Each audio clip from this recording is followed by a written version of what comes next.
left the neighborhood on edge amid ongoing clashes with immigration officers in LA and across the country.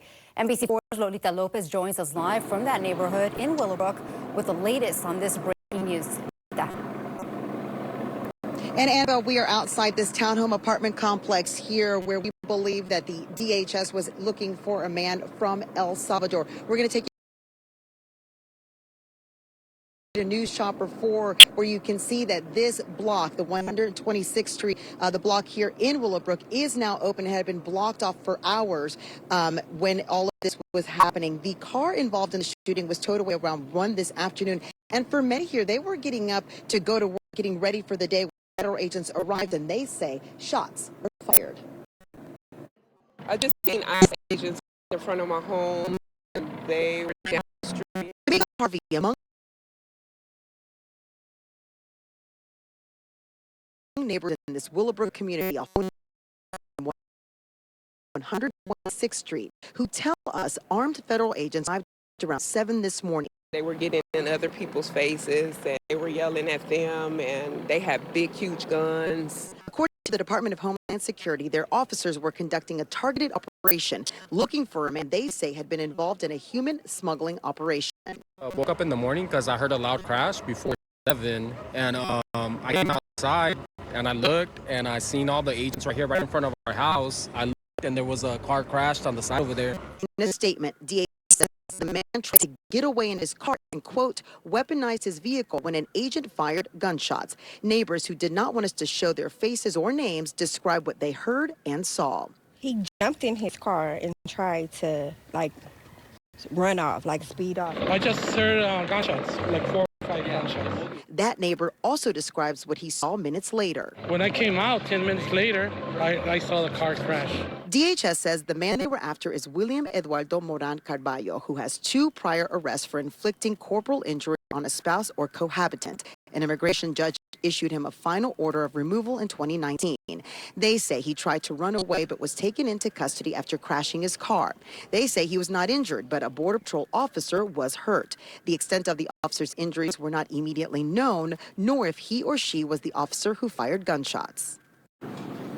And deputies with the LA County Sheriff's Department were also here shortly after the shooting took place. But according to a statement from that department, they say they were not part of the immigration operation, only here for traffic control during the initial investigation. That investigation ongoing with the FBI, ATF, and other federal agencies looking into what happened here this morning.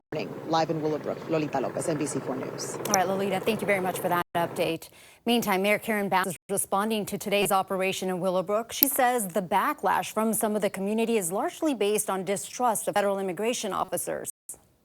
The fact that the residents in Willowbrook were concerned about it shows that when you create an atmosphere of mistrust, that even if it might have been a legitimate arrest, the neighborhoods don't trust this situation because of what was going on in Minneapolis, but what's been going on here since last June, and it hasn't stopped. Live coverage from Willowbrook continues both on air and online. NBC4's Camilla Rambaldi is also at the scene. The latest from her coming up on the NBC4 News at 4. Developing news in North Hollywood, a Glendale firefighter is in custody after police say a woman was found dead in the home they shared. NBC4 investigators was first to break the story this morning. NBC4 Keenan Willard is there now with what the LAPD is telling us so far about this case. And Keenan, I understand it was a firefighter who flagged down police.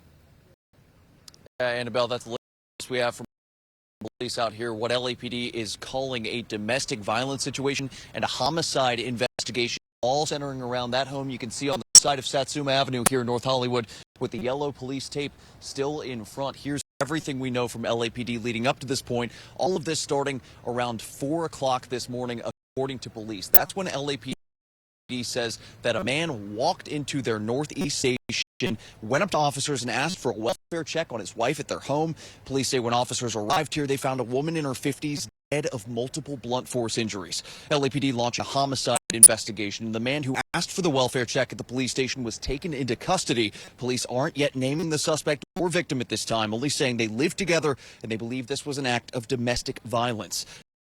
Now, in a statement, the city of Glendale says the Glendale Fire Department has been notified by LAPD that an off-duty member of the department has been detained in connection with an active homicide investigation in North Hollywood. LAPD is the lead investigating agency, and this matter is ongoing. People living in this North Hollywood neighborhood reacting to today's news. It's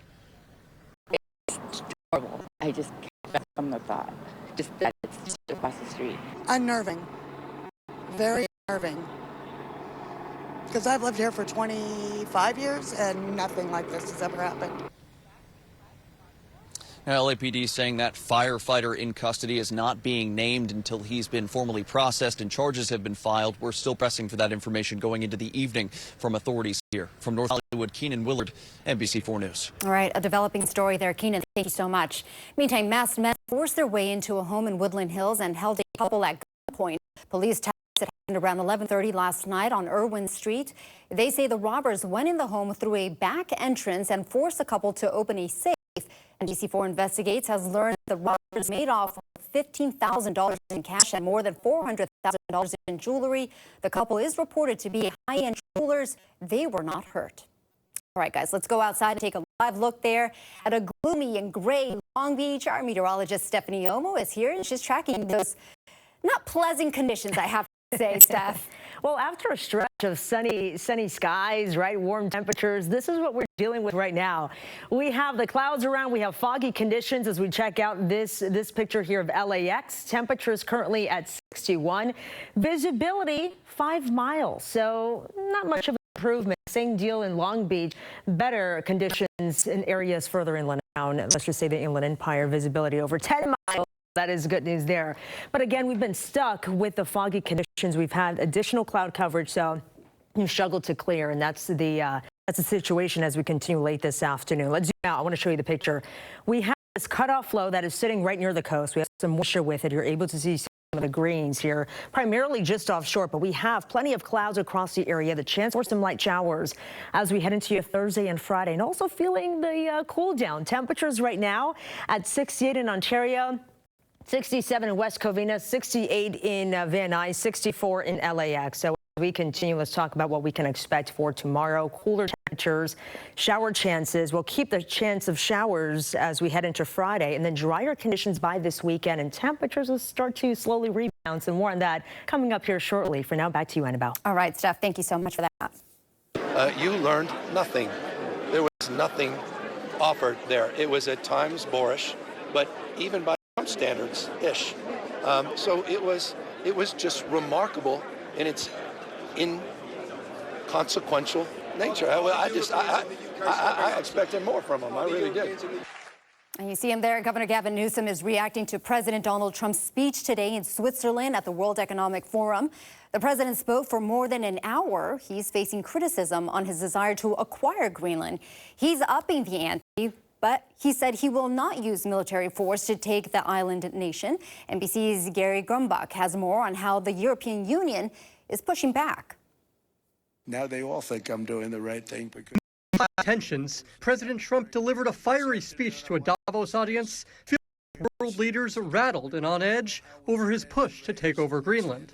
Would you like me to say a few words of Greenland?